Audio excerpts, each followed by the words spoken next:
A warning before we start. The material in this podcast is very dark. We'll be discussing violent crimes against children.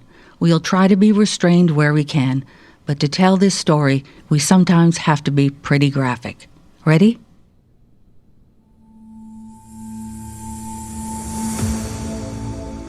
In the last 3 episodes, we told you about 2 killers, one in Texas and another in Michigan, hunting young men and boys in the 70s. In Houston, Dean Corll had the perfect cover. He was known as the Candyman because his mom owned a candy factory in the neighborhood, and he'd hang around the schoolyards handing out his mom's candy to the kids. He was a swell guy.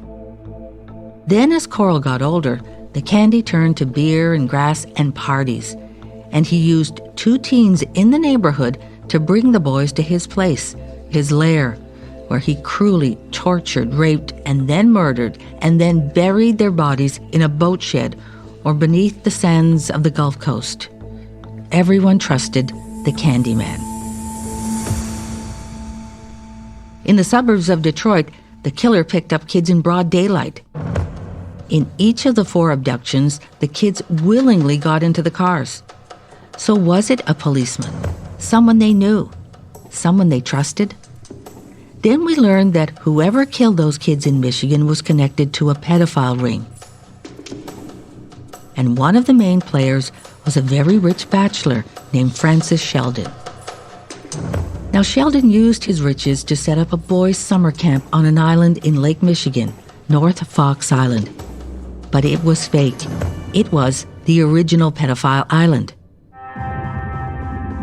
There was a pattern here. This was a much larger web than we imagined.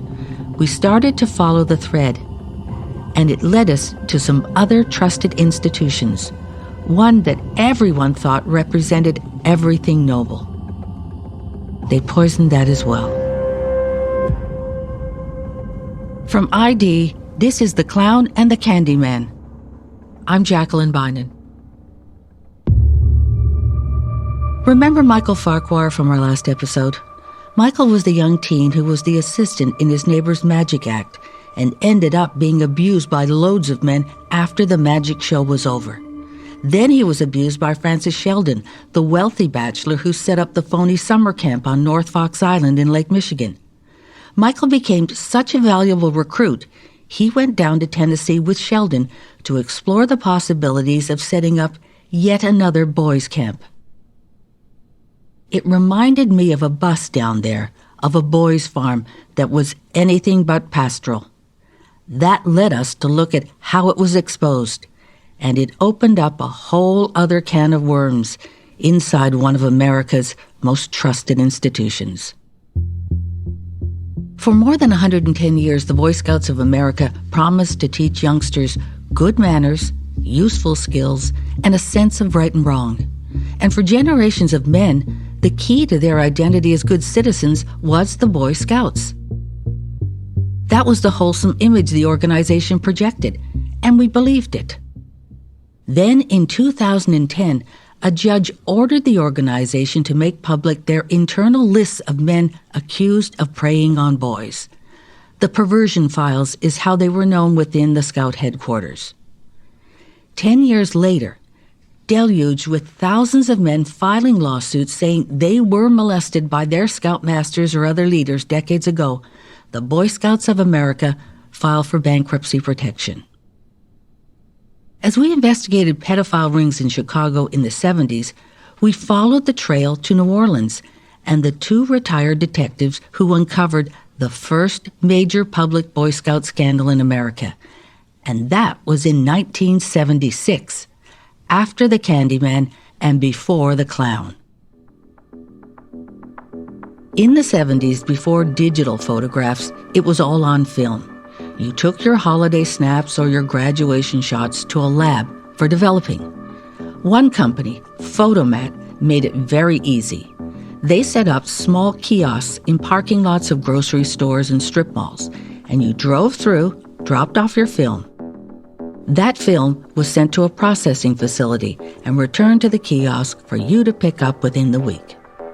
Now, you can call it fate or you can call it luck, but a broken conveyor belt at Photomat is how this entire scandal first came to light. On August 23rd, 1976, we received a phone call in the Juvenile Bureau in New Orleans from the regional manager of Photomat Labs in Dallas, Texas.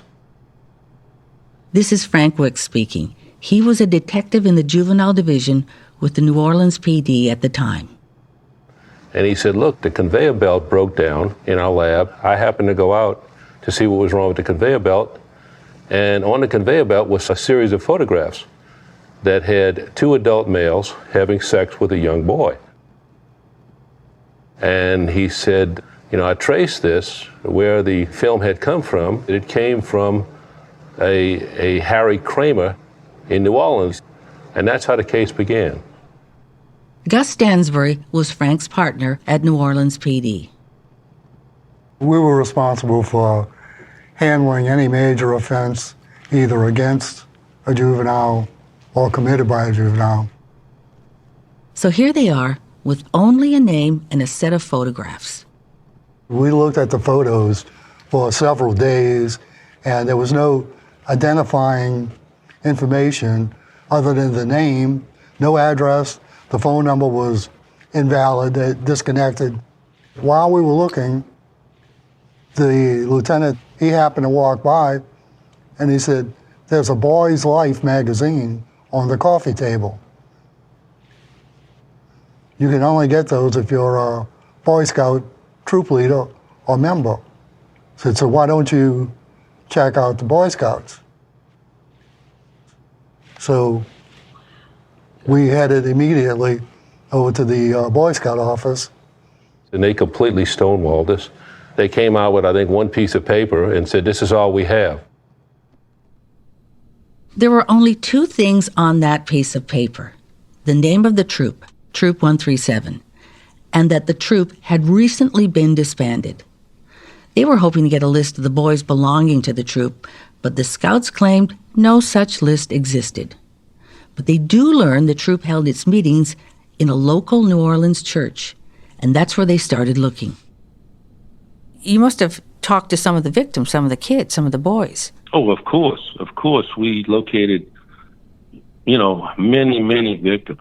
And in talking to some of these victims and their parents, if they had parents, we were able to obtain additional victims' names. And of course, when we did, we tried to locate them. After 3 weeks, a picture was forming of Troop 137.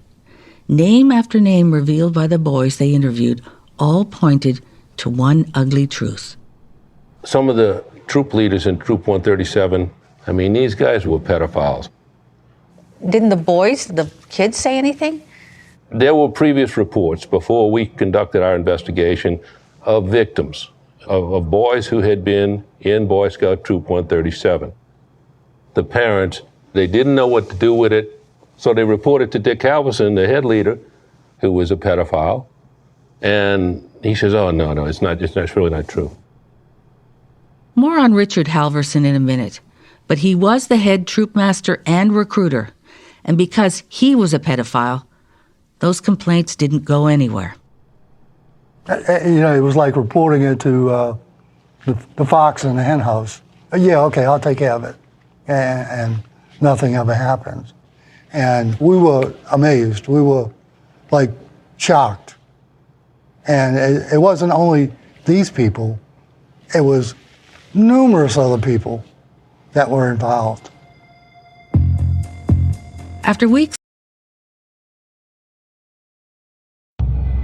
from ID, a podcast about Dean Corll the Candyman, John Wayne Gacy the Killer Clown, and their links to a massive sex trafficking ring. This is a story with no redemption. Everyone who's been involved in this case cannot let it go. My name is Jacqueline Bynan. I'm a true crime journalist and television producer, and for 2 years I've been investigating a network of predators. The crimes of America's infamous money man Jeffrey Epstein are nothing new. He was following a well-worn path that has its roots in the 1970s. Predators hiding in plain sight, and they were hunting not girls, but boys. I would call it a pedophile cell, and I think it could be compared to a terrorist cell. This was a pond of perversity. What we uncover is a tale of secrets, cover-ups, and real-life conspiracies. These guys all followed the same playbook. They came from all walks of life, lawyers and doctors and civil servants. People like you and I would have been in jail a long time ago. These sons of bitches are hiding under rocks, and our governments are keeping the rocks on top of them. But nothing stays hidden forever. You'll hear a side of the 70s you never suspected from the people who were there, including the secret conversations of one of America's most prolific killers. You have a collect call from John Gacy. The Clown and the Candyman. A new 8-part podcast from ID, launching December 15th. Subscribe now at Apple Podcasts, Spotify, or wherever you get your podcasts.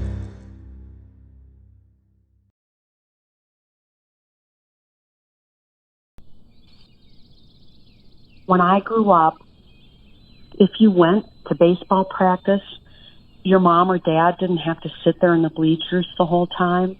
It was so awesome, and it almost sounds like make-believe now. You could ride your bike anywhere. People were friendly and made eye contact. There'd be noise on the street that was kids' laughter and screaming and talking. It wasn't quiet like it is now. What's one of the first things you get to do as a preteen?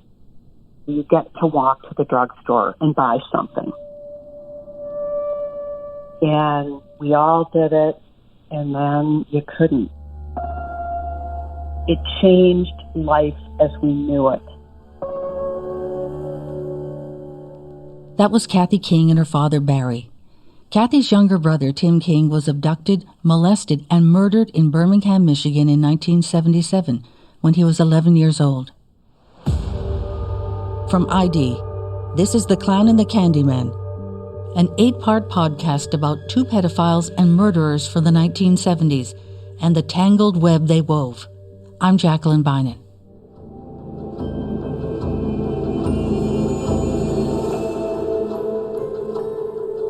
After Dean Corll, the Candyman in Houston, and before John Wayne Gacy, the killer clown in Chicago, there were other cases of abuse and murder of kids in the 70s that provides disturbing new evidence that connects all of these cases. But first, some context. There's a big difference between growing up in the 70s and growing up today. Today's parents want to know where their kids are all the time. In the 70s, not so much. My mother forced me to go and play outside. She'd say, "Get outside and find something to do." And I did. I'd hang around the sidewalk. Maybe the kid up the street was out. I'd get on my bike and ride around the neighborhood looking for other kids. When I think about it, my parents really had no idea where I was or what I was doing. Now my father, I was his personal slave. He would always send me to the store for cigarettes. And that's because he was always watching TV and way too lazy to go himself. And so he would time me. Now, buying cigarettes was never a problem back then. The people in the store, they sold them to me. They sold them to anybody. Imagine that today. So I'd race back with a pack of cigarettes, hoping to beat my record. Eventually, I realized that my father never timed me at all. He just wanted to smoke. There was always a boogeyman, but they were always somewhere else, not in the suburbs. Even after Dean Corll murdered 27 boys in a supposedly safe suburb of Houston, across America, the suburbs were widely considered safe.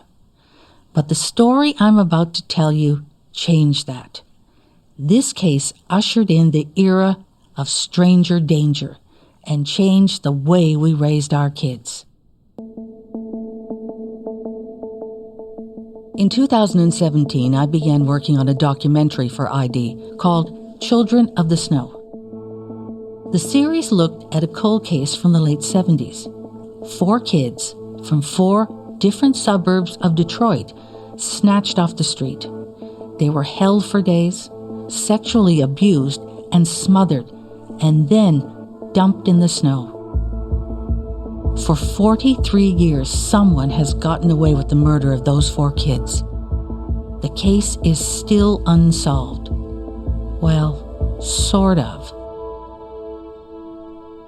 During this investigation, I learned 3 things.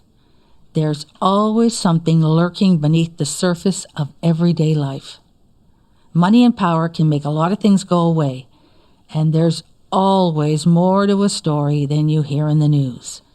And that's where this story begins. In 1977, Tim King was the last victim of the Oakland County child killer, and since then, his family has never given up searching for justice. This case would have withered on the vine had it not been for Barry King, Tim's brothers Chris and Mark, and his sister Kathy. She's the one who gave Tim the 30 cents to go to the store for candy the night he disappeared. That was Kathy you just heard at the top of the show. Imagine how hard it must be for her to have that memory. In many ways, it shaped her life. Yet she became a lawyer, married, had kids, and she did build a life the way her brother never got a chance to. For me, Tim's dad, Barry, is at the heart of this story. Barry wasn't well when we spoke, but he never turned down a chance to talk about his son, Tim. Sadly, Barry died not long after this call. He was 89. Good morning. Barry King, it's Jacqueline Bynum calling. It's been a long time, Jackie. It's been too long, Barry, but I want you to know I think about you often. Thank you. I do. I think about you a lot. You are one of my top 5 memorable people of all life, and I mean that. You've had a very deep impact on me. Well, pat yourself on the back. So anyway, the last time we talked was when we interviewed you for Children of the Snow, and that was back in 2018. So how's your health been since then? Because I always remember you used to say to me, Jackie, every day's Saturday. I have had some deteriorating physical conditions this year, and the likelihood of me living to be 100 is very remote. I'm rooting for you, Barry. Okay, thank you. So, Barry, I'm going to start with a very simple, very difficult question. Do you still think about Tim? Certainly. Since I retired, I think about him every day. Every time I leave the den, I kiss his picture. He was a superior student and child. And Marion raised 3 other children, all of who became very successful, even though they've been terribly disappointed in what happened to Tim. So there's no explanation coming from anybody. You sent me the other day a new title for something that you had written, Words for Deaf Ears and Stone Walls. So what did you mean by words for deaf ears? Nobody listens to me. Oakland County will not talk to us. If your child was murdered and all you got was silence for 4 decades, you'd be as upset as I am. Let's revisit the 4 murders one by one. The first kid, 12-year-old Mark Stebbins, he went missing one Sunday afternoon in February of 1976. Mark was at the American Legion Hall in Ferndale, where his mom worked, but he left to walk home to watch a war movie on TV. Now, Mark loved war movies. He wanted to be in the Army when he grew up. Somewhere along that walk that he'd made so many times, Mark disappeared. The local police canvassed the neighborhood, but there was no sign of Mark. Until 4 days later. His body was found in a parking lot in Southfield. He'd been sexually assaulted. The medical examiner said he'd been smothered only hours before he was dumped by the killer. It was horrifying. Yet spring turned to summer, and there were no arrests, and the media turned their attention to other stories. Mark Stebbins' murder was put down as an isolated incident. 10 months later, and 3 days before Christmas, it happened again. this time in Royal Oak, just 2 miles away from Mark Stebbins' home. 12-year-old Jill Robinson had an argument with her mother. Who hasn't when you're 12? She stepped outside on the porch to cool off and grabbed her bike and was last seen on Woodward Avenue riding to her dad's house in nearby Birmingham. She never made it. 4 days later, a motorist noticed something at the side of I-75 near Troy. It was Jill. She'd been dumped in the snow and shot with a 12-gauge shotgun. This time, the medical examiner said there are no signs of sexual assault. 9 months apart, in separate towns, one boy, one girl. No one made any connection between Mark and Jill. Children continued to play outside. January 2nd, 1977, just 7 days after Jill was found, another little girl, 10-year-old Christine Mihalik, begged her mother to let her walk the 2 blocks to the 7-Eleven so she could buy a teen magazine. Her mom was worried about her crossing a busy street in Berkeley, so she said, "You make sure you get home quickly." It never occurred to her that her daughter would be kidnapped. Christine Mihalik never made it home. This time, it did make headlines and people were scared. Someone was picking up kids on the street, killing them and dumping them in the snow. I remember talking with Christine's mother, Debbie. After all these years, I can still hear the pain and the sorrow in her voice. It never entered my mind, really, that she was kidnapped. You just don't think in those terms. But after the first 24 hours, then, your imagination just goes wild, and then you're obviously thinking of, something tragic's happened. 19 days later, a postman noticed a blue jacket sticking out of the snow on a country road in the town of Franklin. Like Mark Stebbins, Christine Mihalik had been smothered just before being dumped in the snow. The medical examiner first said there were traces of semen found, but a few days later he said he was wrong. 10 weeks later, in the upscale suburb of Birmingham, 17-year-old Kathy King was heading out to a Jerry Lewis show with her friends. Her parents, Barry and Marion, were at dinner with a client. Chris, who was 16, was babysitting, and Mark, who was 13, was at a play rehearsal. 11-year-old Tim was going to be home alone for the first time, and only for about 45 minutes. He asked his older sister, Kathy, for 30 cents for candy. He was going with his skateboard to the pharmacy just a few blocks away, and he was going to come straight home. That was around 8 p.m. When Barry and Marion got home at 9, Tim wasn't there. That's when fear turned to panic in Oakland County, Michigan. Here's Kathy King.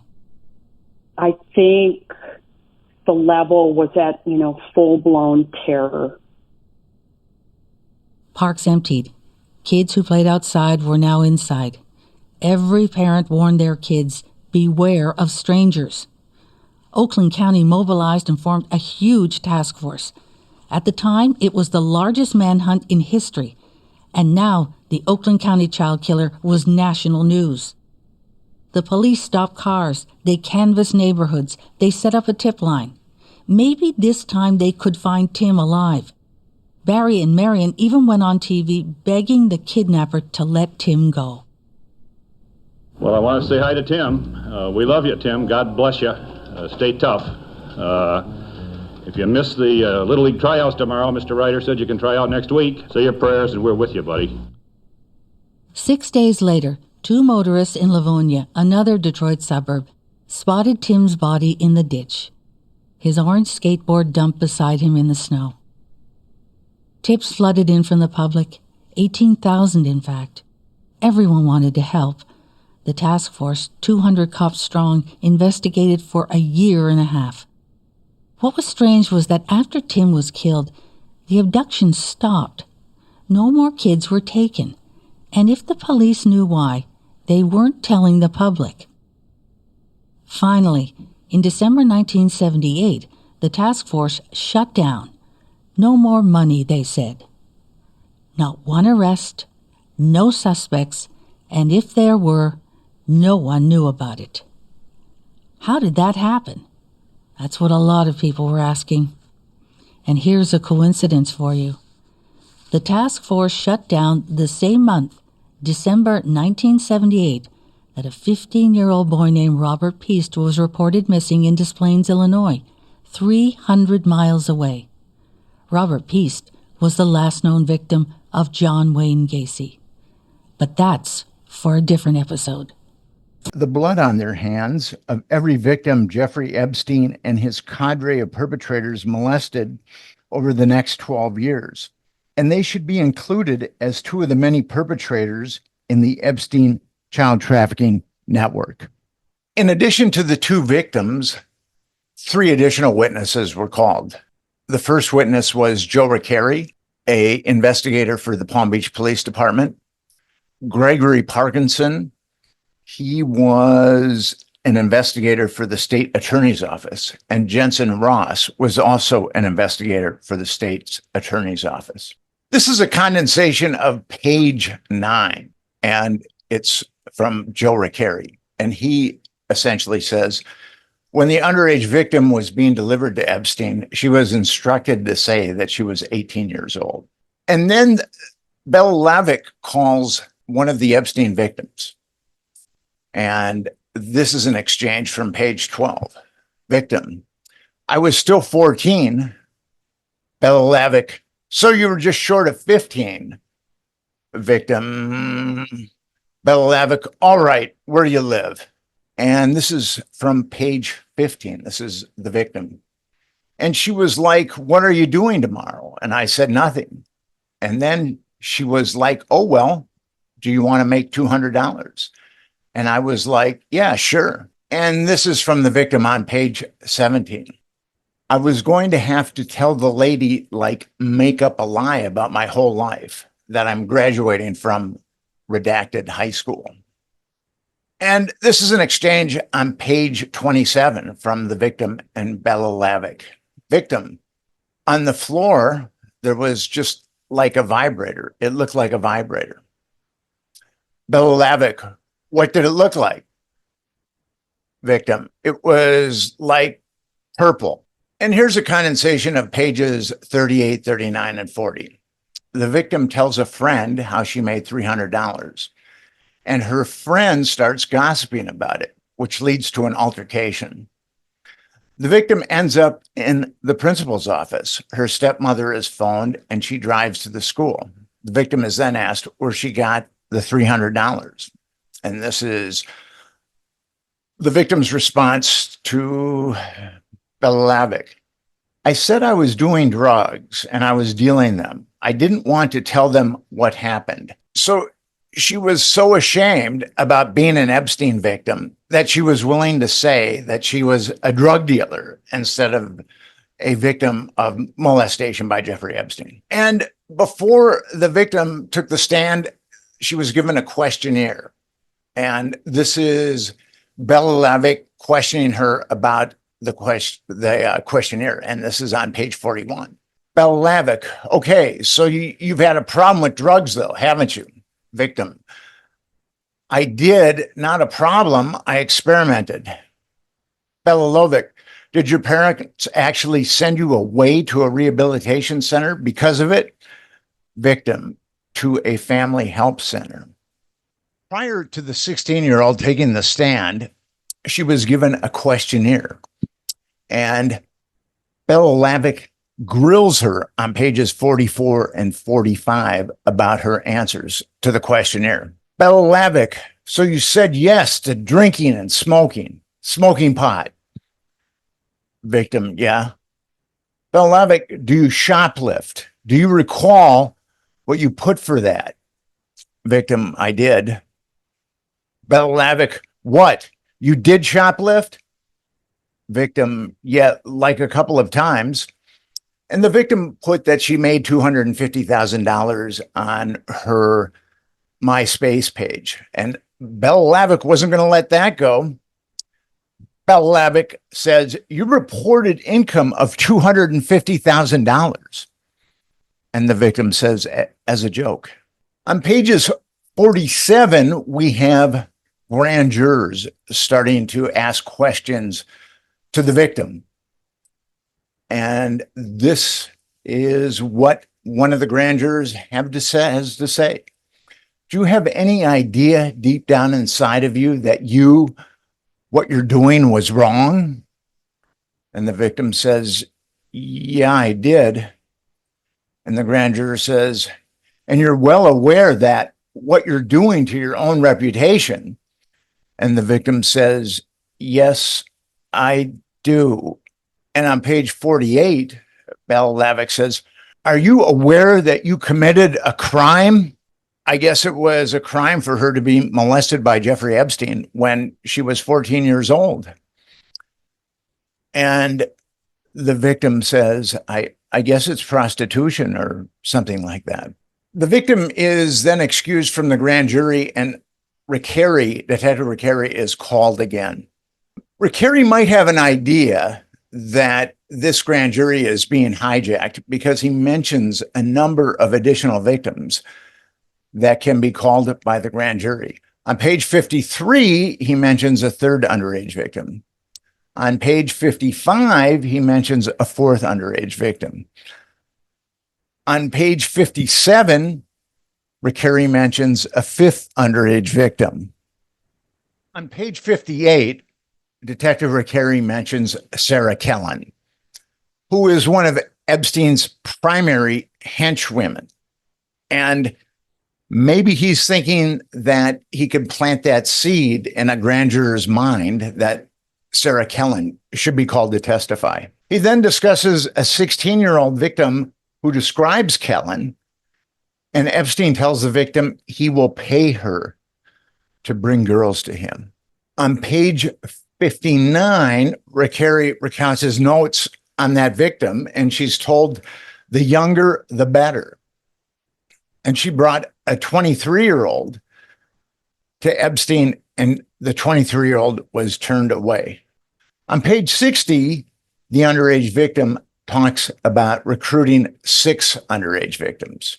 And Belle Lavick is going to have a fixation about vibrators throughout the rest of this grand jury. On page 63, Rick Harry is recounting his notes, and he describes a white vibrator.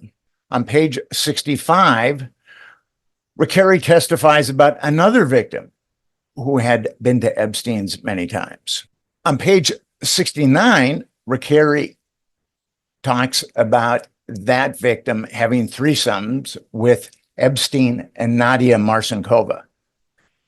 Epstein said that he bought Marcinkova in Yugoslavia, and the victim received an extra $200 for threesomes. On page 73, Rick Harry testifies about yet another minor who was 16 years old when she was molested by Epstein. On page 75, Belle Lavick asked Rick Harry if the victims ever disclosed their ages. It's part of Epstein's plausible deniability. And Rick Harry replied, not to my knowledge. And Belle Lavick said, but he was aware they were in high school. And Rick Harry says, correct. On page 78, Rick Harry testifies about another minor lured into Epstein's lair. And on page 85, Belle Lavick says, were there sexual devices, dildos, vibrators, found anything that matched the descriptions as given by the girls? And Rick Harry said no.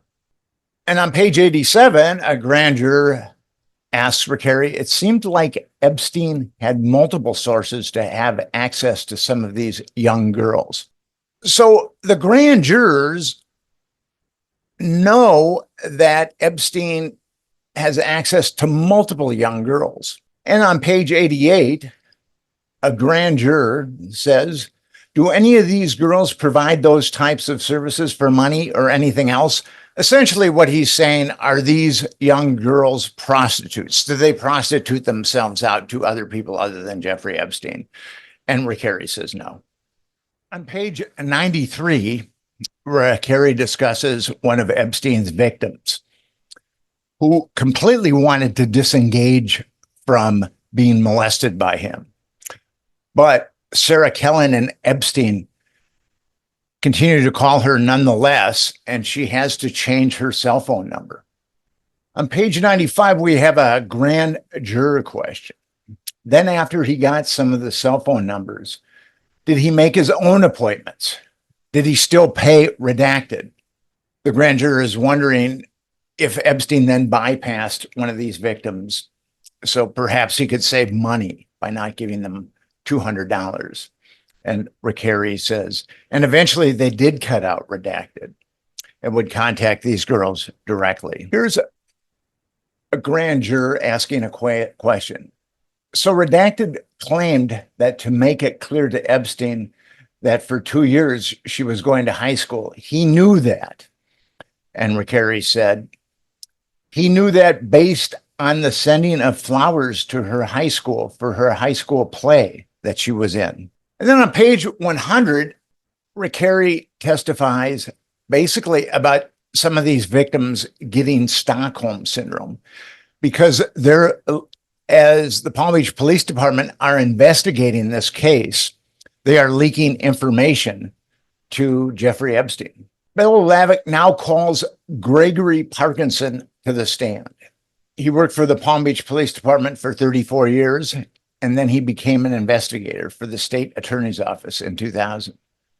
On page 112, Bella Lavick continues with her fixation on vibrators. Did any of the officers find a purple vibrator in the home? Parkinson testified about finding a twin torpedo, whatever a twin torpedo is. Bella Lavick, nothing listed as a purple vibrator, though. Parkinson, not on the evidence sheets that I see. And on page 115, Bella Lavick continues with her fixation on vibrators. Bella Lavick asked Parkinson, and only that twin torpedo is the only sexual item that's listed. And Parkinson responds, as best as I can tell you, correct. A second Epstein victim is called to testify. She was ensnared by Epstein as a junior in high school. She was 16 or 17. Bella Lavick grills her, and she ultimately settles on 17. On page 129, she discusses Epstein requiring her to engage in escalating sexual activity. She testified that she had intercourse with him the day before her 18th birthday. And this is an exchange between the victim and Bella Lavick on page 130. Bella Lavick, did he know your age? The victim, yes. Bella Lavick, did you tell him you were 17? The victim, yes. And this is a question and answer that goes through from pages 135 to 136. Bella Lavick, you understand that you in effect were committing prostitution yourself. And then a grand juror chimes in. Can she speak up? Bella Lavick, can you speak up? And the victim says yes to her committing prostitution. On page 137, a grand juror makes inquiries of the victim. You did not want to have intercourse with him. The victim, no. Grand juror, perhaps you were too young to be up against a man of that age who had more control over you. The victim said yes. The grand juror, do you feel it's wrong of him to take advantage of your youth? The victim, yes, I do. At this point, we have a grand juror taking a sincere interest in the victim, and that's not going to work for Bella Lavick, and she will eventually cut him or her off. The grand juror inquires if she would testify before a court that was prosecuting Jeffrey Epstein. And the victim replies, if I did not have a choice whether or not to testify, obviously I would have to. Yes, I would tell the truth, because if I'm going to have to do it, I might as well do it right. Grand juror, I think for your character, for your own well-being. Bella Lavick, you have to ask questions, not comment.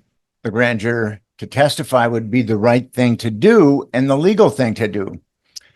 Belolavich, we need a question. And state investigator Jensen Ross is called to the stand. And his testimony is essentially to firebomb the credibility of the previous victim who testified. Ross has worked for the West Palm Beach Police Department from 1970 to 1993 when he became an investigator for the state attorney's office. And this is an exchange from Belolavich and Ross on pages 141 and 142. Belolavich, victim 2, was testifying about some drug use. Isn't it, in fact, there a police report regarding the drinking and drugging use by redacted? Ross, there's a police incident report from redacted sheriff department in redacted. She was caught with some boys and they were drinking. Belolavich, did redacted disappear from her home that caused her mother concern? Ross, her mother reported her missing to the police. She has stated she had been drinking and doing drugs the night before. And this is an exchange between Belolavich and Ross on pages 143 and 144. Belolavich, on March 31st of 2006, was there a police report regarding redacted? Ross, she was reported missing on that date also. I believe that the father had also reported that when they were dropped off, that he believed the person who dropped them off was a young drug dealer from the neighborhood. And here are further exchanges between Belolavich and investigator Ross on page 146.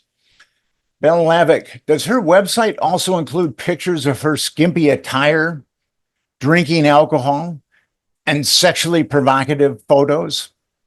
Ross, yes, ma'am. Belolavich, redacted has been arrested. When was that arrest? And this is investigator Ross. September the 15th of 2005, she had charges filed against her for possession of marijuana and possession of drug paraphernalia. Belolavich, what about theft allegations? Ross, in 2006, she was accused by her employer and she admitted it. This is an exchange from Belolavich and Ross on page 148. Belolavich, she also had some myspace.com website. Ross, yes, ma'am. Belolavich, on there, does she go through and write out about falsification of records and lies to people she has done? Ross, yes, that is included in some of the documents that I reviewed. Belolavich, does she make references to being famous? Ross, there is a notation on one of her blogs that she would like to meet Bill Clinton this week because someone, and this is in the quotes now, someone could be so famous for sucking his, I think the viewers can figure that out, Belolavich. And then there's a lot of stuff where she talks about accepted use of marijuana. Ross, referred to as weed, yes. A grand jury questions Ross about the prior victim seeking fame.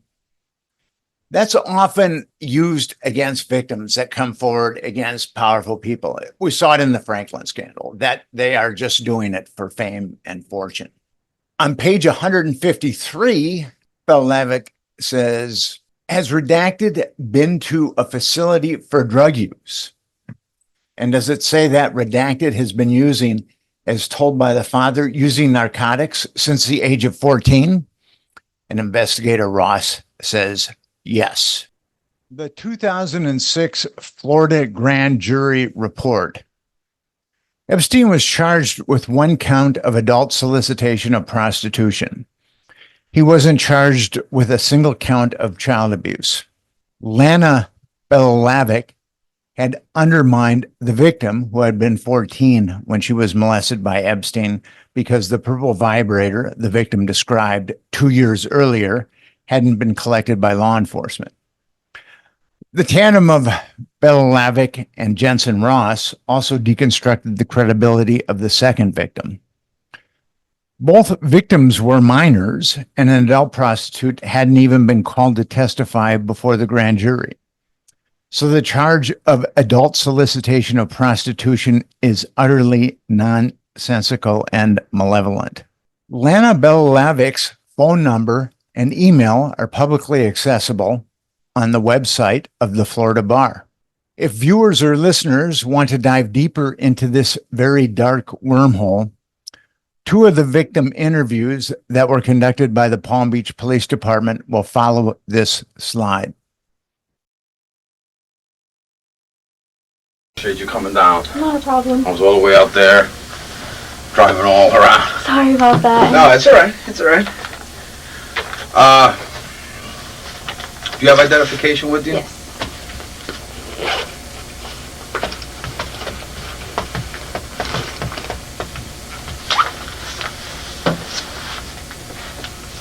Great.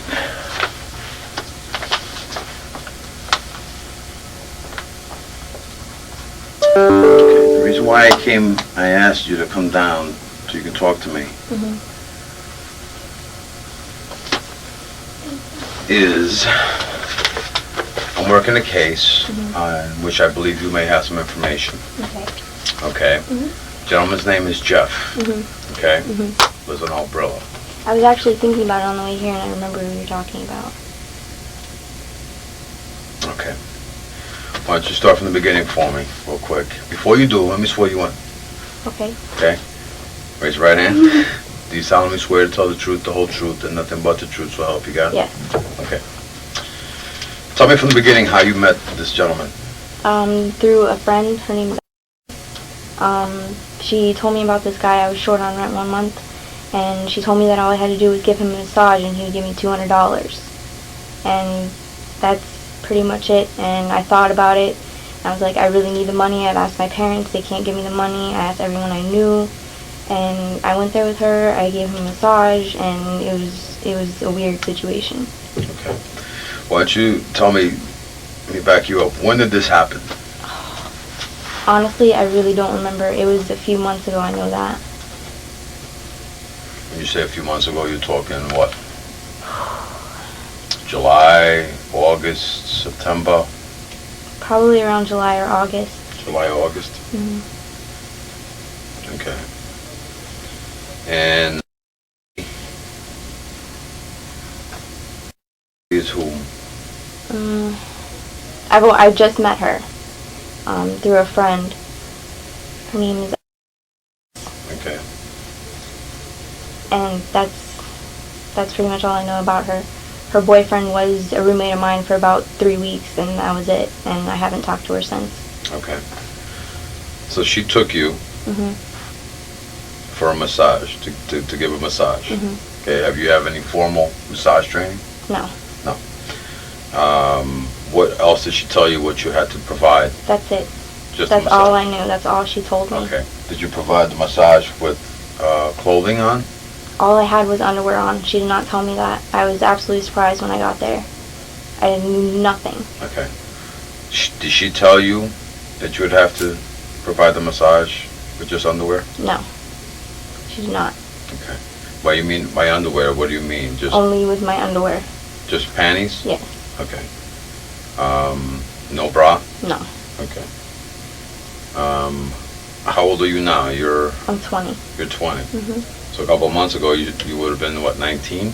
Yes. So, well, your birthday's on... All right, so July, you would have been 19, 20, right at the verge of 20. Okay. So, what else happened when you were providing the massage?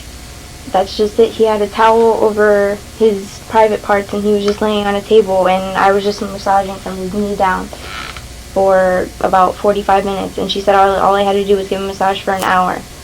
So that's what I did, and then like 10 minutes before we were getting ready to leave, he asked her to leave because we were in the room together, and all I had to do was massage his chest, and that's it. He had the towel on him, and about 5 minutes into it, he took the towel off and started pleasing himself, which I was very uncomfortable with. Like, I wanted to leave right when I got there. Okay. Okay, so he was in the room with you until 10 minutes before the About massage 10 was minutes, over? yes. He rolled onto his back?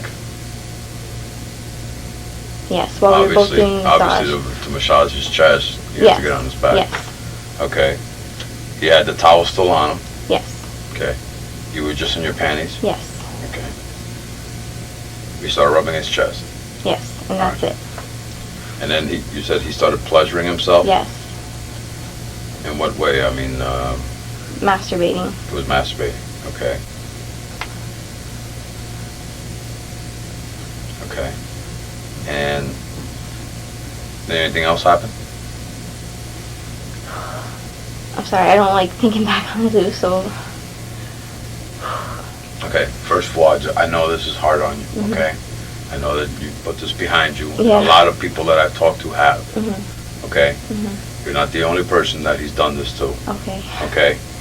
I've talked to many other girls, Okay. and a lot of things have happened, okay? Mm-hmm. So, just take a deep breath. I'm trying. It's just I'm not that type of person. That's why I was so. And I understand that, and that seems to be a case with a lot of people. Mhm. Okay, either they need cash quickly and Mhm. they fall into this rut. Mhm.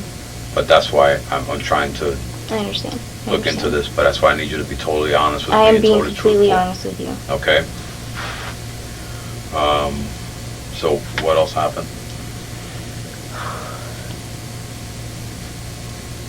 And then when he started pleasing himself, he got up and he went over to a drawer and he pulled out this vibrator thing, and then he pulled down my panties, and then he started, it was just like this, I don't know, it was like a stick with this knob thing on it, and he didn't like stick it inside me or anything, but he just, you know, put it on me, and that was it. And a couple minutes later it was over and he left. I put my clothes on and I went downstairs. Okay.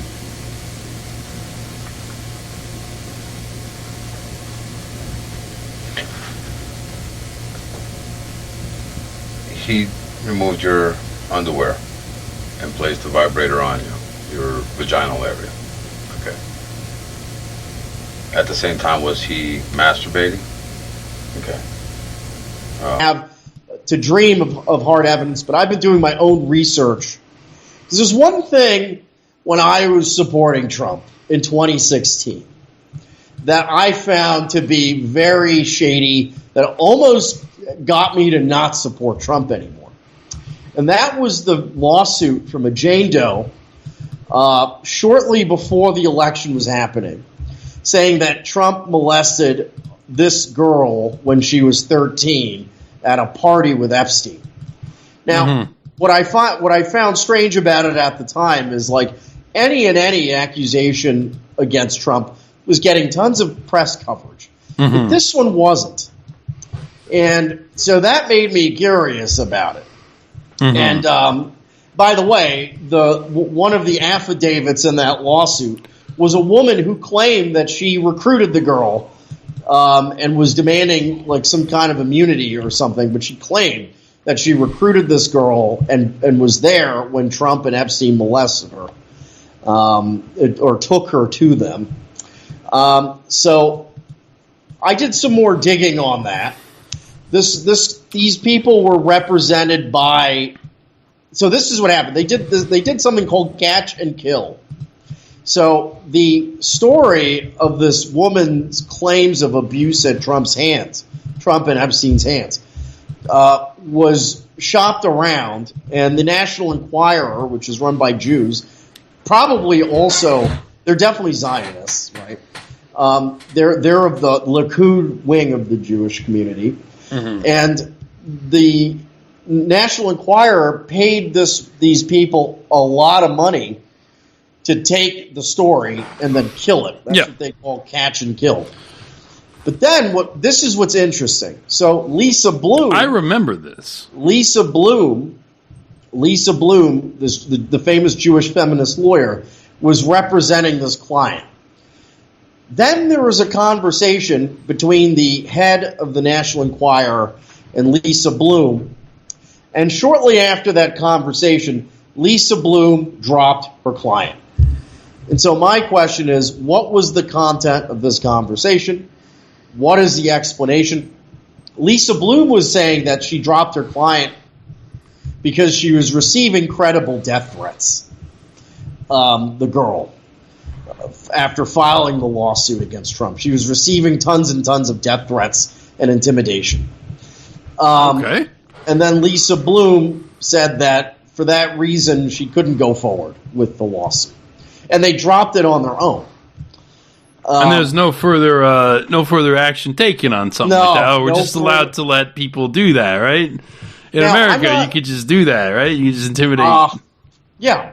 So I'm not saying for sure that Trump did what she accused him of, but I just found that whole ordeal, which happened like a month before the election, to be extremely suspicious. That whole thing. And I didn't see anyone in the media. Of course, it makes sense. The National Enquirer bought the story and then didn't publish it, yeah.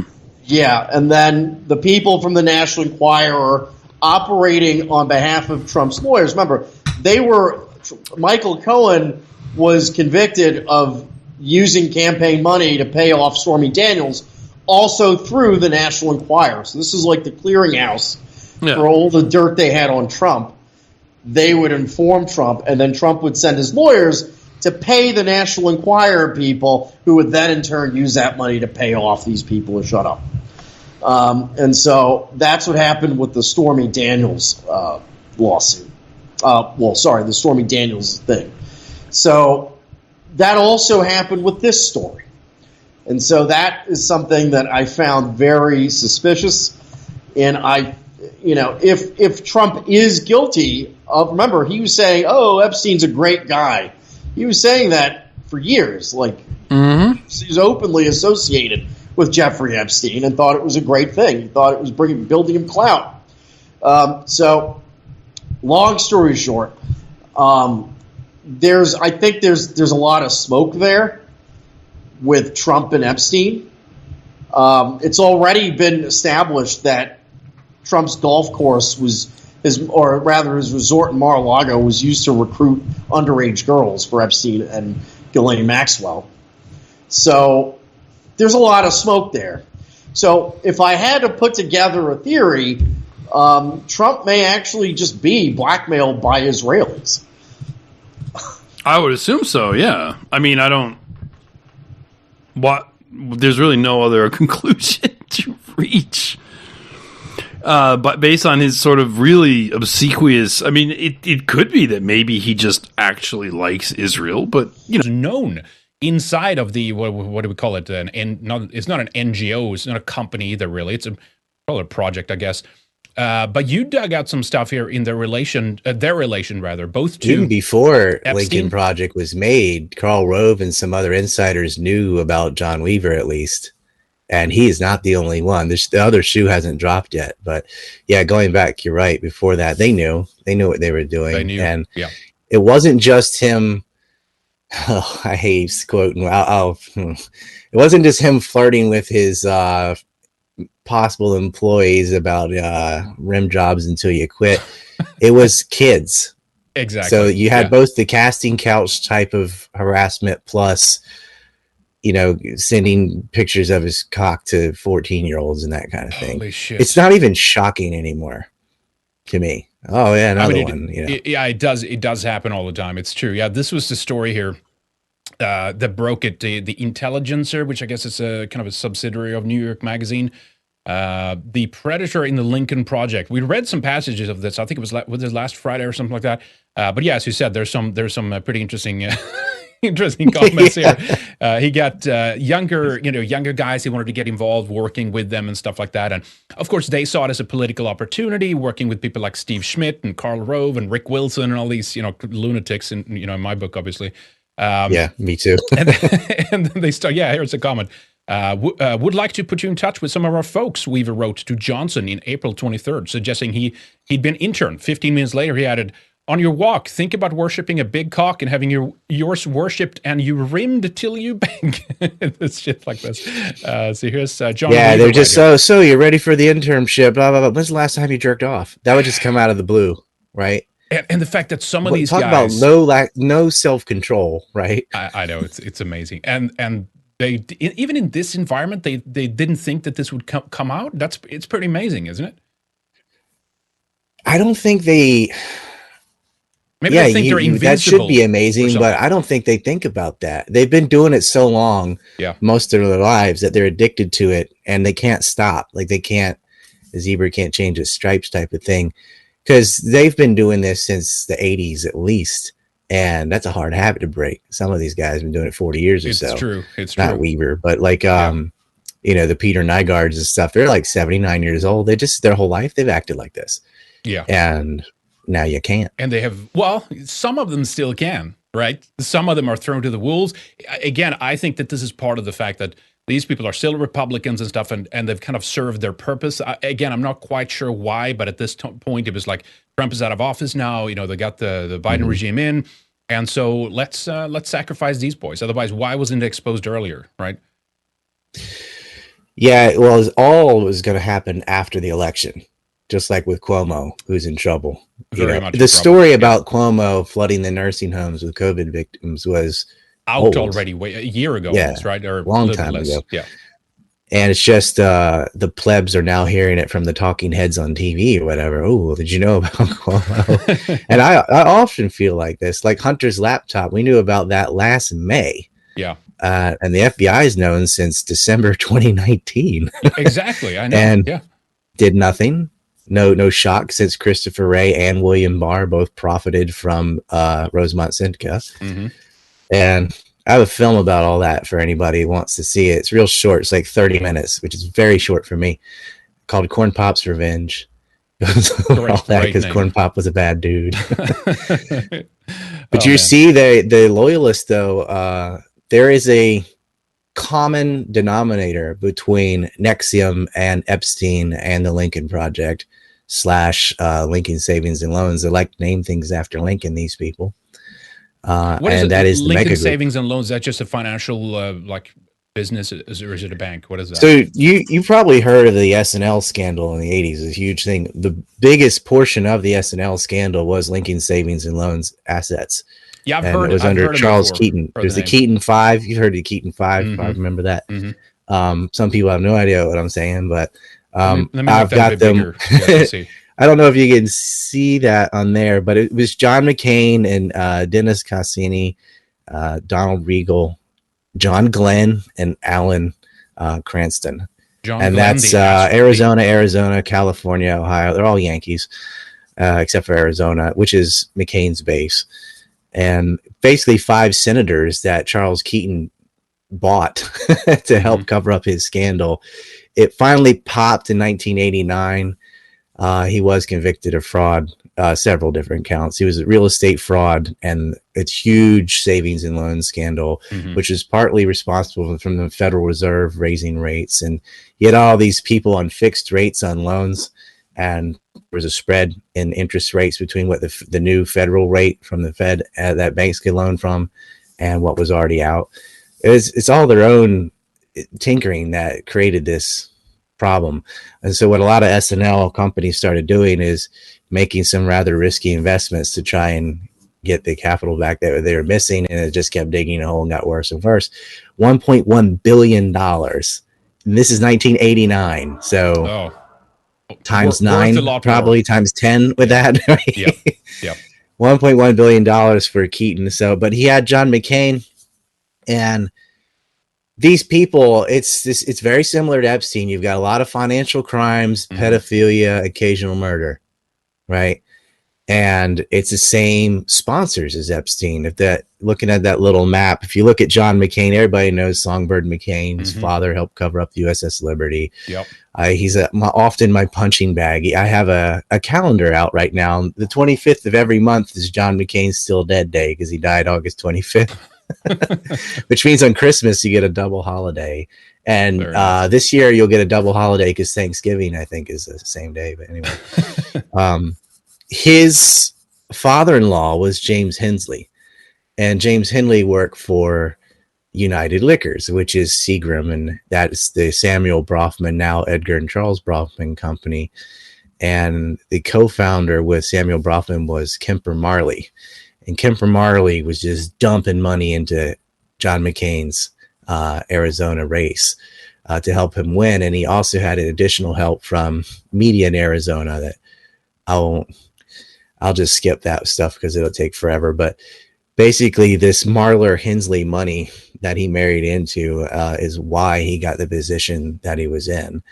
And they were loyal to him because his father had helped cover up the USS Liberty attack, because the Bronfman family was completely tied to organized crime and running liquor back when it was illegal. Canadian billionaires, by the way. Right, yeah. Were deeply tied to the gun running and human trafficking that the early Israelis were doing before the mega group. Everybody talks about the mega group, and you should. The mega group is currently the problem, but they are the second generation. Which Before that, it was called Rudolf Stunborn Institute. And that was the first generation of gun runners. That's who stole uranium from the United States, for example, built Israel's weapons. Mm-hmm. And they traffic in people. Are they in the U.S. or where are they based out of? The U.S. and Canada, okay. Yeah, mostly. Yeah. And well, a lot of them were in Canada because the U.S. outlawed alcohol, and they were just getting it across the border. Yeah, again, that's how Bronfman's popped up, right? Isn't it? Mm-hmm. That's one of them. The Seagrams. Bronfman family, Seagrams, with Seagrams, and they did legal alcohol sales too. But what happened is a lot of alcohol. U.S. Believe it or not, Europeans, the U.S. used to have really good beer before Prohibition, and that wiped it all out. And of course, they started moving to Europe or Canada or anywhere else outside the U.S. Mm-hmm. Ironically, they outlawed alcohol in Russia too. But so bathtub vodka was the China. Exactly. How did that work out? Yeah, exactly. More crime, more mafia. So, yep.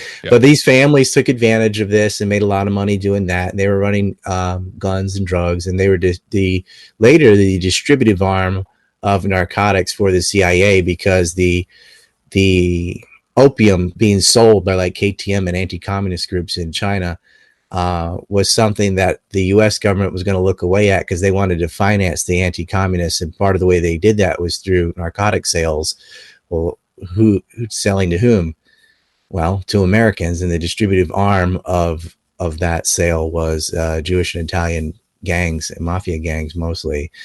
And so the mob knew, you can't touch us because our supplier is the ones the CIA are in bed with, fight the communists. Yep. And so they always found a niche. They always made sure they're the number two evil, and there's something above it, to tell on or whatever. But these guys, Kempler Marley had a journalist in Arizona murdered. His name was Don Bowles.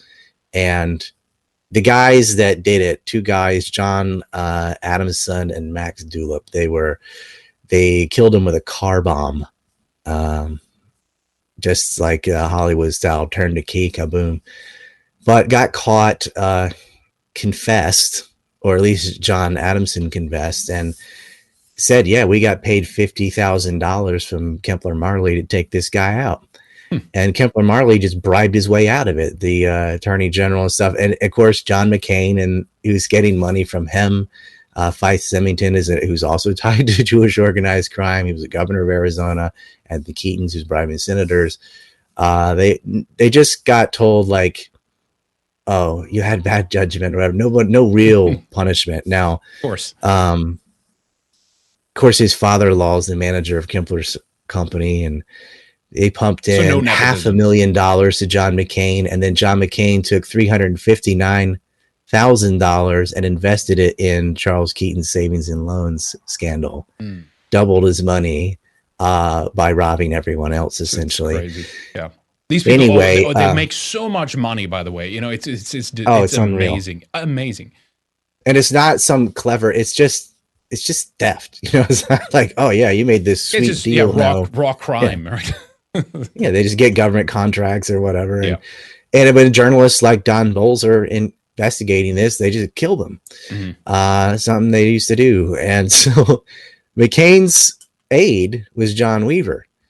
And John Weaver's been sending dick pics and harassing children and young men his whole career. Yep. He's not alone. And then, of course, John Weaver works for the Lincoln Project. But it's funny that Charles Keaton's S&L firm was also called Lincoln Savings and Loans Associates, because these people really look back to Lincoln like he is the founding grandfather of neocons, the original, the OG marriage between state and corporation was Abraham Lincoln. Mm-hmm. And so they, that's why his face is carved in a mountain and he's on the penny and the $5 bill. Yep. But he's a tyrant Yep. that started the Civil War with a tax collection ship, by the way, the SS Harriet. The first shots fired in the Civil War were not Fort Sumter. They were in Charleston Harbor, but it was the Lincoln's tax revenue cutter firing on the Nashville, shots across the bow the day before Fort Sumter.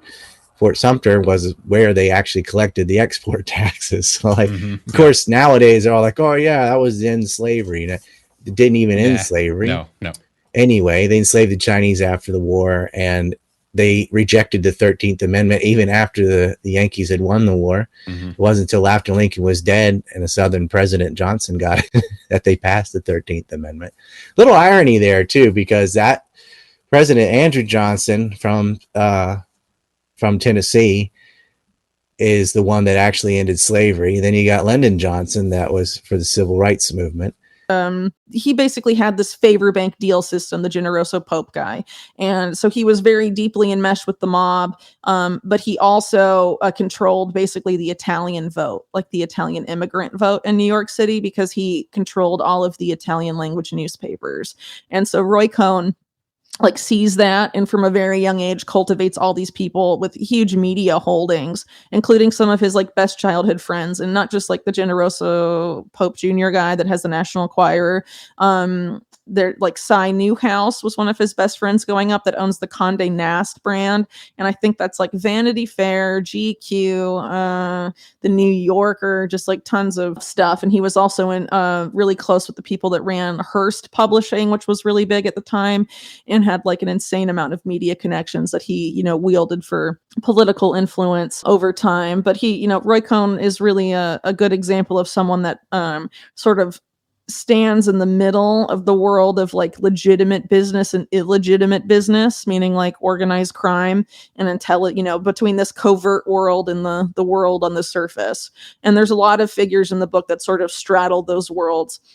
But Roy Cohn is a really good example. And one of the reasons he's a good example is because you have pretty direct connections to the people that Epstein would be around in the 1980s. Donald Trump is obviously one example. Another example is Adnan Khashoggi.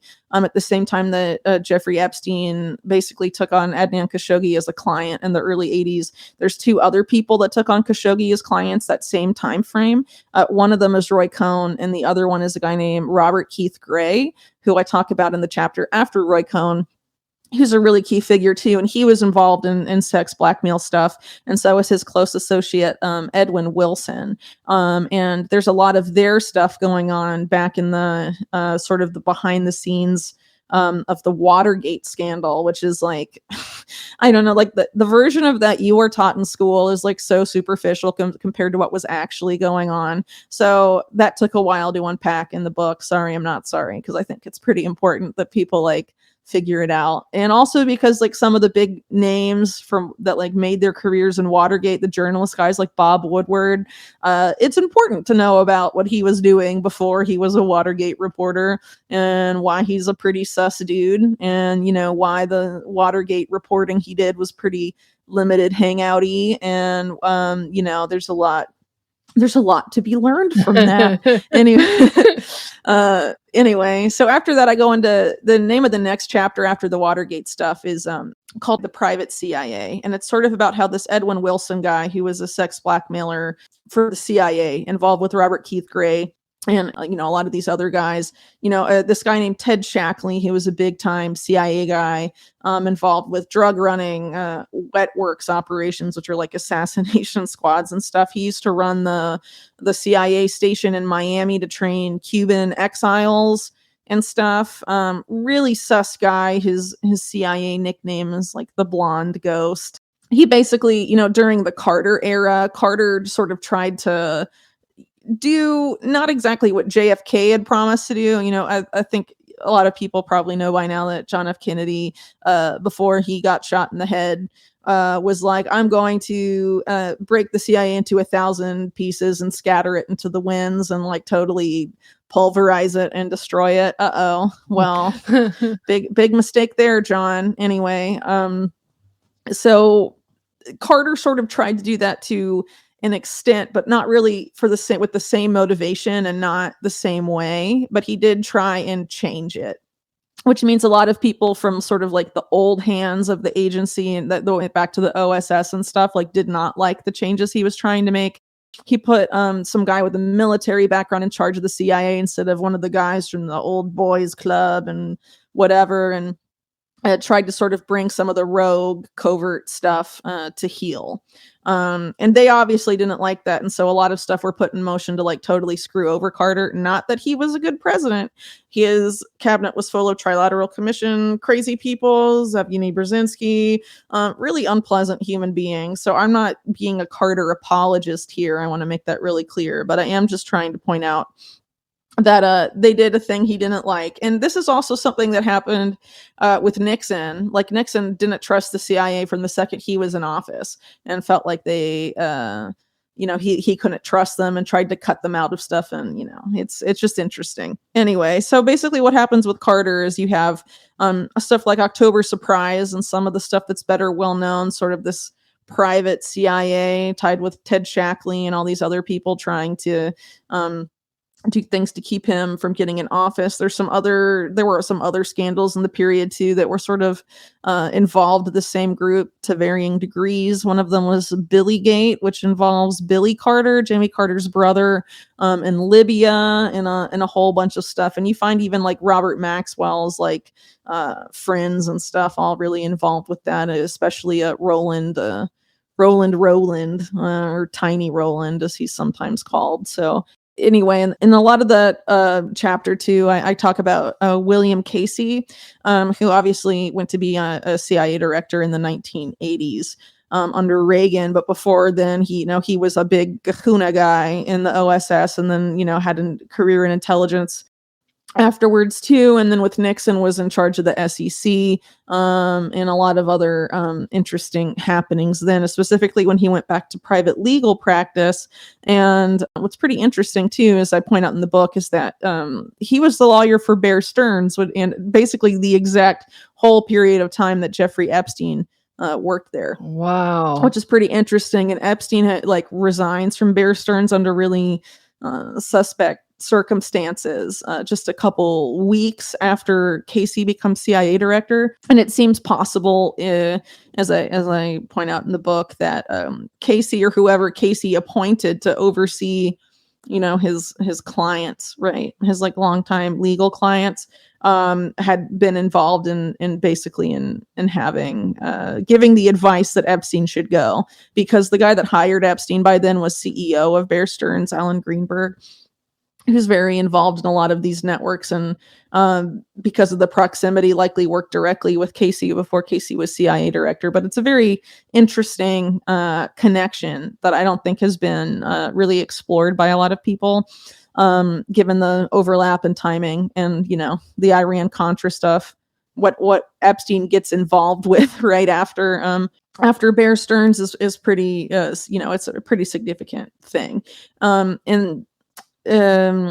I guess to go on a little tangent here, I mentioned earlier how you have Roy Cohn, Epstein, and Robert Keith Gray all sort of swimming around Khashoggi by 1982 or so, and Epstein's forced to leave Bear Stearns in 1981, and then gets sort of involved in this shady world of financial bounty hunting, as it's called. So basically he gets involved with the offshore system, BCCI, all of these suspect financial networks during that time. But both Roy Cohn and Robert Keith Gray, that join up with Khashoggi in that same exact period that Epstein does, had worked directly under Bill Casey on Reagan's campaign, and worked really closely with him, and were very involved with Casey in the period of time, like immediately before he became CIA director, basically. Like Robert Keith Gray is quoted in a Newsweek article as saying something like, every time I take on a foreign client, I call Bill Casey and I clear it with him. And Roy Cohn worked on that campaign with those two guys really closely, and have a weird, mysterious relationship with Robert Keith Gray that I also talk about in the book. So that's important, because in this same period of time is when the Iran-Contra stuff starts to pop up. So, I explain all of this in the book first, like without Epstein, because, a problem I ran into in my Epstein reporting was I would say stuff like, oh yeah, Epstein and Adnan Khashoggi, and people be like, who's Adnan Khashoggi? And I'd be like, oh, he's a weapons dealer tied to intelligence. But that doesn't really mean much unless you know what Adnan Khashoggi did specifically, what kind of person he was, the different stuff he was tied to. Like, to really understand, you have to explain it.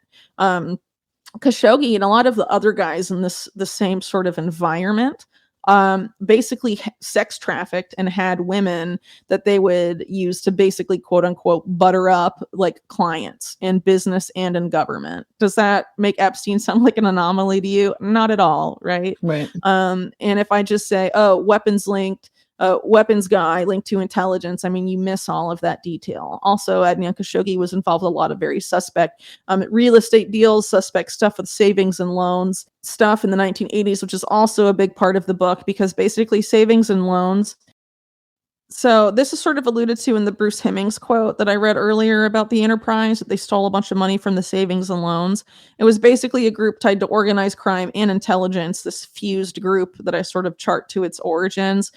That basically did all this crazy borrowing from the savings and loans industry, which was deregulated by these same people when they were in government under like Reagan, right? And so they use all of these people like Drex and Burnham Lambert, which is Michael Milken's old bank. A lot of these corporate raiders in the U.S. and also, took all this money from the savings and loan industry and basically used it to take control of corporate America. So the more things change, the more they stay exactly the same. So had you heard about the mega group, James? I mean, it's not even something that you even hear people really talk about, but they probably should be more often.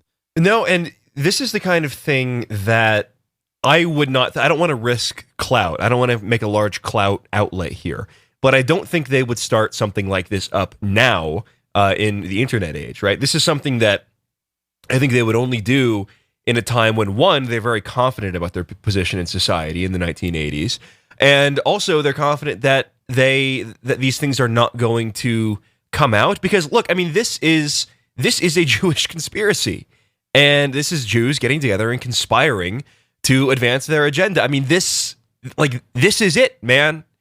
I don't know how you can take this and interpret it any other way. Look at what they say. They state that this is a Jewish conspiracy. So when they're laying it all out there and making it very, very obvious, this is the kind of thing they would only do in a pre-internet age. Because now, as we know, when the radicalization process can take place in 7 months, or probably even less if someone is truly open-minded and curious about these things, if you see something like the mega group being started, or you find out about this, it's like, yeah, that's a lot of those biases confirmed all at once.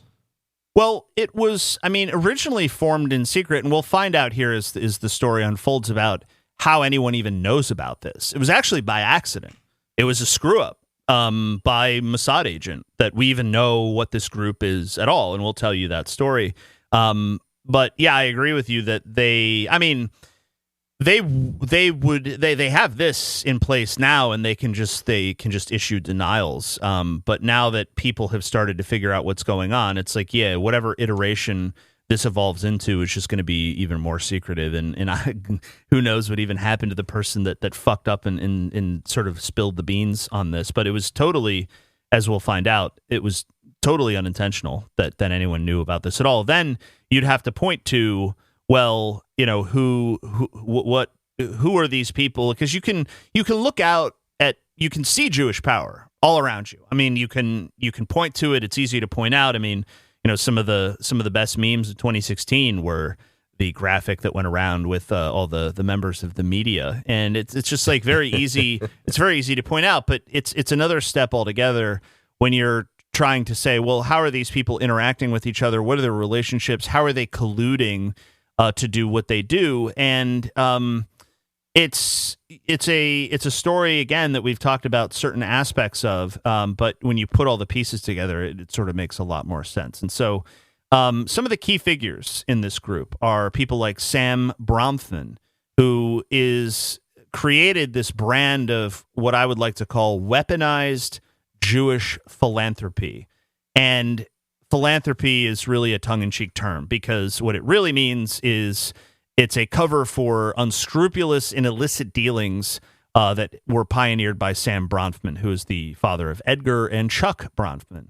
And so it's not anything necessarily new. People like waspy elites like J.D. Rockefeller previously used philanthropic giving as a means of laundering their reputations.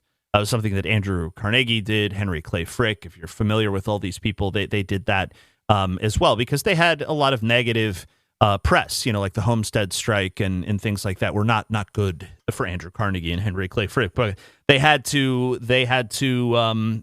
covered for that by, Andrew Carnegie would build, music halls and college campuses and things around the country for the betterment of people. And, would sort of feel like he would have to give back in some way. And that was kind of an expectation if you were that wealthy in the country at that time. And they could have given a lot more, but the fact that they did that at all compared to the billionaire and soon-to-be trillionaire robber barons, or Jewish robber barons that we have today, these people aren't giving one fucking dime to college universities. They're working actively to destroy them. So it's the goy way of dealing with this was actually not necessarily in good faith. They're trying to cover up for a lot of the things that they did, but a lot of the reputation, the foul reputations that were created was from the media. So the media is creating these bad reputations for these people, and then they have to go out and do something good. But anyway, Sam Bronfman, he was an early leader of Canada's Zionist movement, and became the head of the Canadian Jewish Congress. His son Edgar eventually became the president of the World Jewish Congress. So these Jewish congresses, just like, what do we even need these for? But we already have a regular Congress. Yeah, what do we need a Jewish Congress for? Let's have a white Congress. Do you think they serve Seagrams on the Lolita Express? Probably. They might.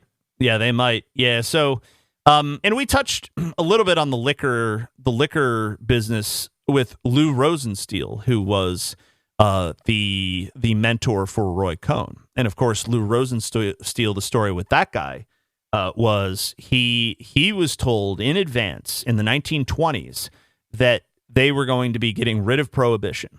And with loans from Lehman Brothers, which existed at that time but does not exist today, they bought all of these shuttered liquor production facilities in the United States and in advance. And then knowing that prohibition was going to be repealed, they were in on the ground floor of legal alcohol sales after they had been prominent figures in the illegal alcohol sales. And why do you think the Bronfmans were in Canada? To make sure that the Seagram's liquor could get across the Great Lakes and down into America in prohibition. And that's ultimately what the shot is. These Sam Bronfman, the Canadian, like, get the fuck out of here. Bronfman was actively involved in the illegal shipping of not just alcohol, but arms to Zionist paramilitaries in Palestine prior to 1948, specifically as a co-founder of the National Conference for Israeli and Jewish Rehabilitation that smuggled weapons to Jewish terror group Haganah, an operation we now know that old Blue Eyes Frank Sinatra himself was involved in. He was like the cash guy, the cash goy. Remember that from the deep dive on old Frank, Fly Me to the Jews. After World War II, close aides of David Ben-Gurion were instrumental in the founding of Mossad. They forged tight-knit relationships with Meyer Lansky, Benjamin Bugsy Siegel, Mickey Cohen, and other Jewish gangsters of the period. Now, Stryker has talked a lot about the Jewish gangster phenomenon and these guys, and we've talked a lot about Meyer Lansky, too. And Meyer Lansky is key because he's the guy who had the pictures of J. Edgar Hoover dressing up like a woman and possibly doing gay stuff. And there's even a quote from Lansky where he says, like, we got that fag. And they had him. And he was the head of the FBI for, 50 years? 50 years. It's kind of funny. Like, he just stays in the position forever. When was the last time you've seen anybody in the U.S. government maintain, like, FBI director for 50 fucking years? It, like, shows you how much power these people really had to keep Hoover there. Because as long as Hoover was there, Jewish mafia groups were there to operate with impunity, and they did. He was their shield of immunity, right? Going all the way back to Chuck Lindbergh into the late 20th century. He was also instrumental in destroying the Italian mafia, and you'll see as we get into some history of like 1980s New York, 1990s, cleaning up the mob. This is the sort of cartoonish television movie mentality people have about the Italian mob. Yeah, the Italian mob was real, and they had to be destroyed because they were encroaching on the grounds of the mafia that was soon being legitimized by the U.S. government, or had already been legitimized by the U.S. government. And, the Italian mob did work with Lansky and Bugsy Siegel and these guys, but eventually, isn't it funny? Like, those guys go down and nothing happens to the Jewish mafia. But Sam Bronfman then worked with Shimon Peres, for whom the Peres Center, which is working on creating all of these Israeli startups and then having the U.S. government and U.S. companies purchase them. The Peres Center is what they do. We were talking about that on the midweek. Bronfman worked with Peres to negotiate the sale of Canadian armaments at half price to Israel, and then the bargain weapons purchase was paid for entirely by fundraising dinners that were hosted by Bronfman and his wife. And so it was Perez who would go on to eventually introduce Ehud Barak to Jeffrey Epstein. Perez is like the go-between on a lot of these things. And so the Bronfmans, went from being kind of this prohibition sort of Jewish terrorist. They never really stopped being Jewish terrorists, am I right? But they tried to inculcate Edgar and Chuck into aristocratic families and Wall Street loyalty of not WASPs, but Jews, like the Lehmans, the Loebs, the Rothschilds, and whatnot. So they tried very hard to, and we got a flavor of that. I forget which episode, James, that we were doing this, but when we were talking about the Warburgs, and there was the Warburg who came to America to found Warburg Pincus, like pissed off the sort of like higher brow, like German Jew Warburg, and he sued his own family member over using the name. So it's sort of the same thing. Like, these people like the Bronfmans were trying to socially climb in Jewish social circles to get their children sort of up in these upper echelons in the United States. Yeah, you're stealing my good name. You're infringing on my. Look, I'm doing this grift, and you're. Yeah, that's funny. Yeah. So now this is where people have probably heard about the NXIVM cult.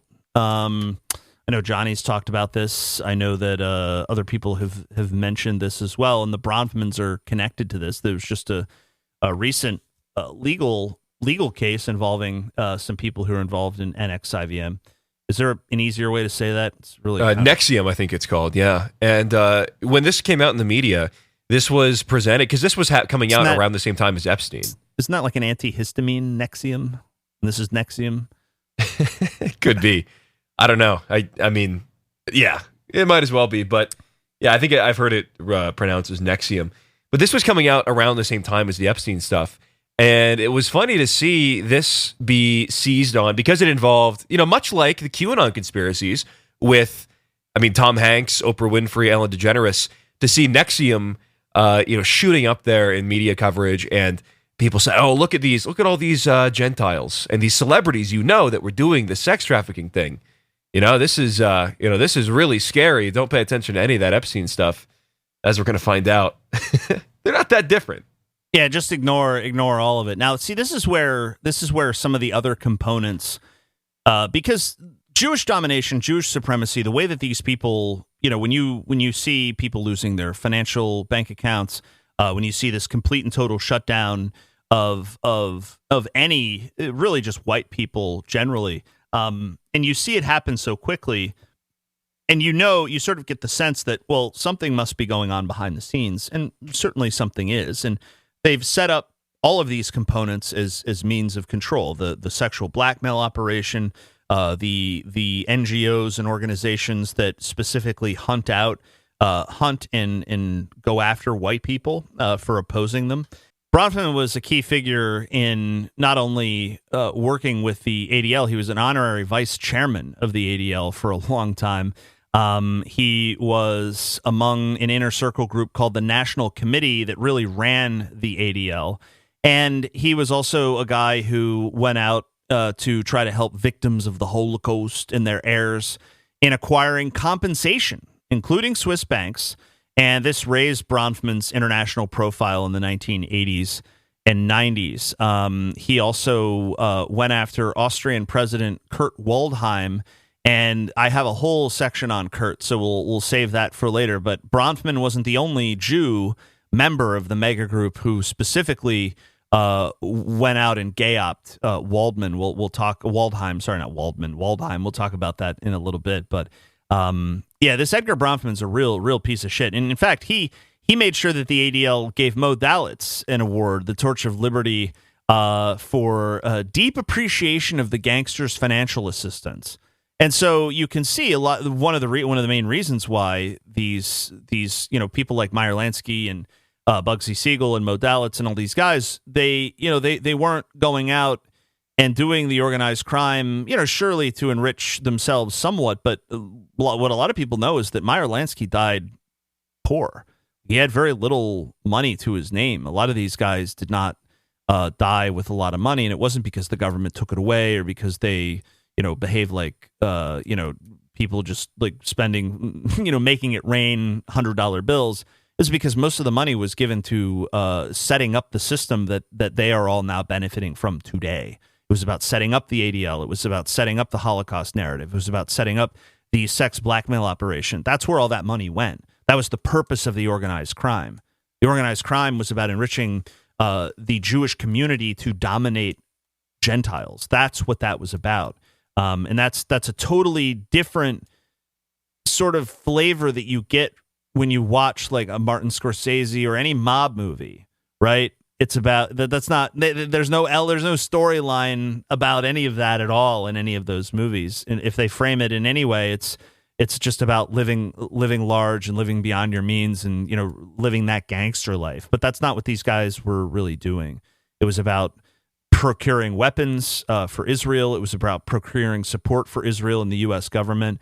And it was about destroying anybody who might stand in their way, like Kurt Waldheim. And we'll talk about him a little bit later. But you have the NXVIM cult, I guess the antihistamine cultists.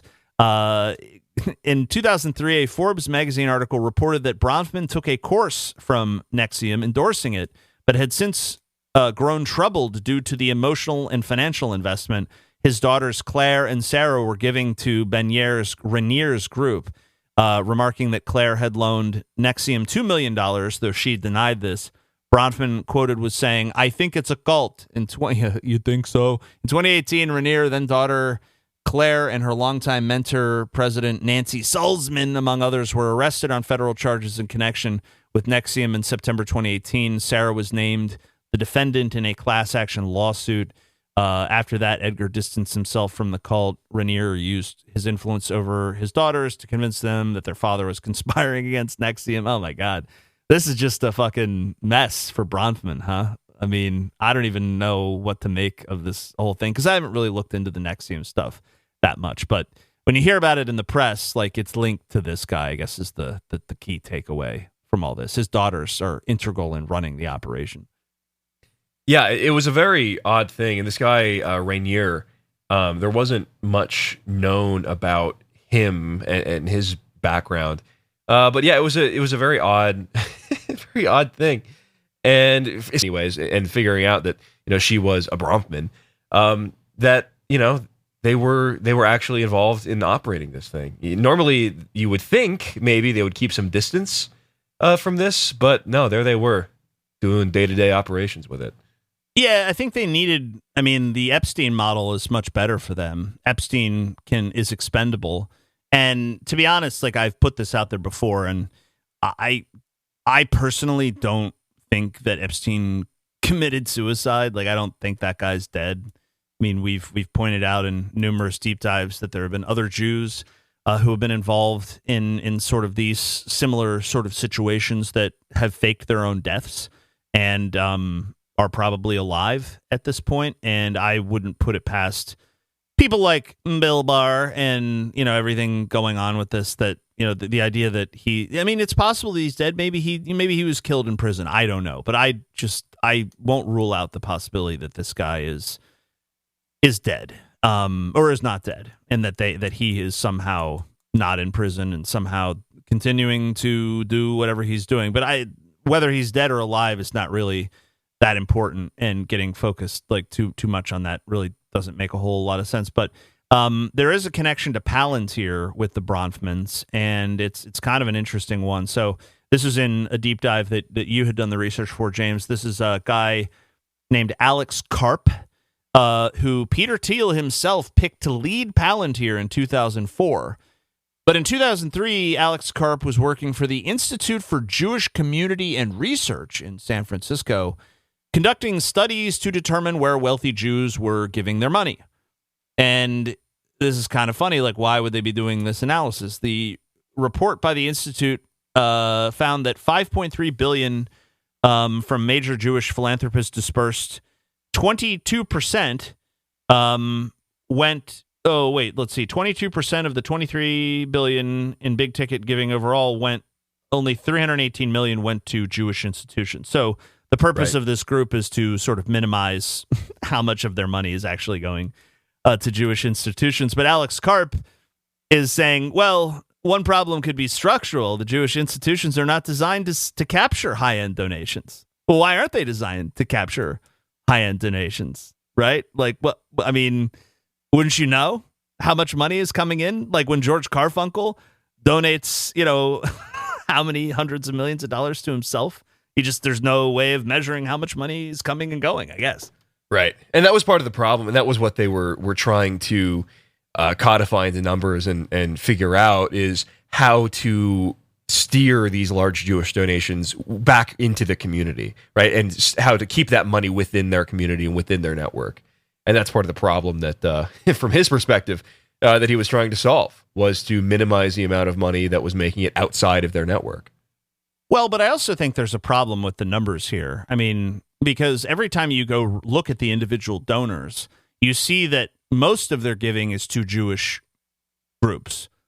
But the numbers that this group is putting out to the public is showing that a very tiny, minuscule amount is actually going to these groups. And so I just don't buy the numbers. And when they come up with excuses that say, oh, we don't have a way to capture the high-end donation, it's like, okay, well, somebody's lying here. And that's the guy that's running Palantir now. Yeah, wouldn't you think those would be the easiest to capture? Right.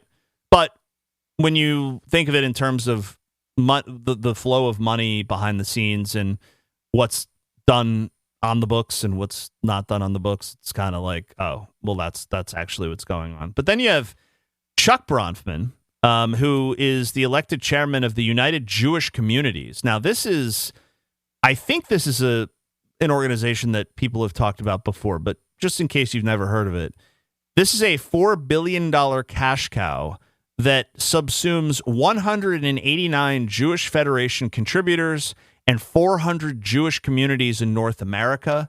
As of November 9th, the General Assembly in Washington, Bronfman passed the chairmanship to James A. Tisch, is the son of mega member Lawrence Tisch. We're going to talk about him today, too.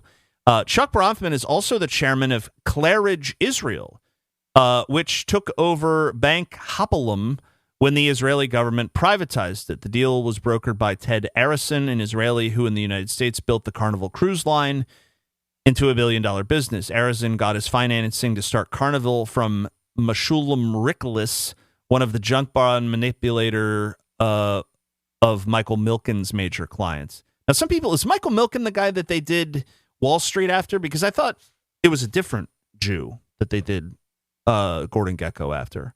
But I've heard a couple different people say that Michael Milken was the guy that they modeled him after, but I'm just not really sure. I mean, I guess maybe he's a what did Obama call himself? A composite.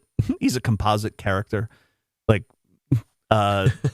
he's just like he's so many Jews are like packed into Gordon Gekko that they had to just create a innocuous like weird boy name. Well, it's funny. They say that it's a composite of several people: Dennis Levine, Ivan Boesky, Carl Icahn, Asher Edelman, Michael Milken, all of them Jews. But then Ivan Boesky is the guy I'm thinking of.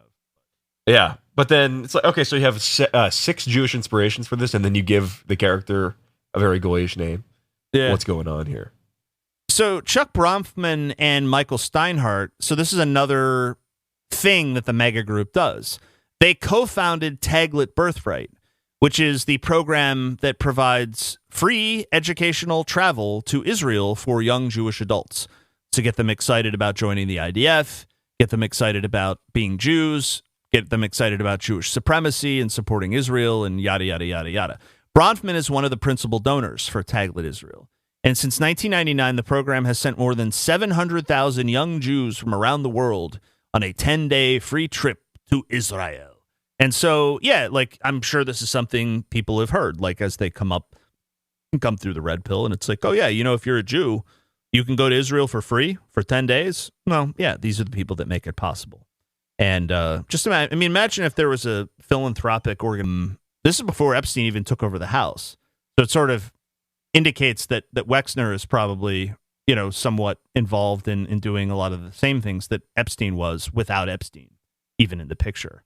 And he needed somebody to hand that off to. And it's pretty clear that that's ultimately the shot of what happened. But Epstein's just a manager. He's just one figure in this. He's not running the whole network. He was serving a very specific role. And I think that's part of what some of the hangups are with the Epstein stuff, is people thinking that this blackmail operation and this influence peddling, I mean, blackmail and influence maintenance operation, like, started and ended with Jeffrey Epstein, and not seeing him as just one of the many cogs that runs on this this Jewish chain drive system that it is. Yeah. So now this I didn't know. And this is from Whitney Webb. Don't worry, there's no KKK is evil too. Don't forget, you guys. But we'll just sort of move forward. Now, I didn't know about this. But now the victim in this story is a Jew, but you sort of have to see, this is pretty incredible stuff. And this is, you can actually go fact check this as well as everything else that we're saying.